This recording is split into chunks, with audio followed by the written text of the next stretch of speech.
The police cars had left our quiet street in rural Ohio, and the yellow tape was gone, but everyone knew Mr. Harlan from next door had been found lifeless in his kitchen. I had watched medics carry him out, face covered, while his sister signed papers on the porch. Death felt settled, final, unquestioned. On the third night, at exactly 2:17, someone knocked on my front door. Slow, steady, polite. I checked my phone camera and saw the outline of a tall man wearing a familiar coat. My chest tightened. It was the same gray coat Mr. Harlan always wore while checking his mail. I did not open the door. I told myself grief was making me see things. The knocking stopped after a minute. The next morning, muddy footprints were on my porch. The following night, the knocking returned. This time it was louder, impatient. I called the police. When they arrived, there was no one outside. One officer said, maybe someone was playing a cruel joke. I wanted to believe him. Then a sealed envelope appeared in my mailbox. Inside was a handwritten note. It said I forgot my keys. I took the note to the station.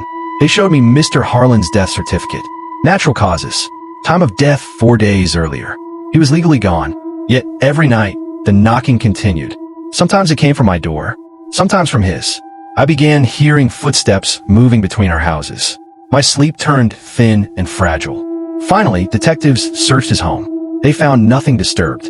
His bed was still made. His phone was on the nightstand. There were no signs of anyone living there. One evening, I came home to find his front door slightly open.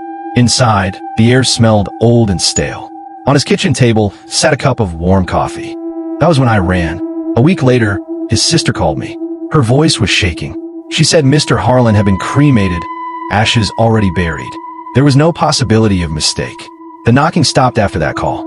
My porch stayed empty. But sometimes when the house is quiet, I swear I hear someone testing my lock. Police closed the case. No suspects. No explanation. I still live in that house. I still avoid my front door after dark. Because I know what I saw on that camera. A dead man, standing patiently, waiting to be let back inside. People think death ends everything. I'm no longer so sure. Some doors, once opened, never fully close, and some neighbors never truly leave. That truth still haunts.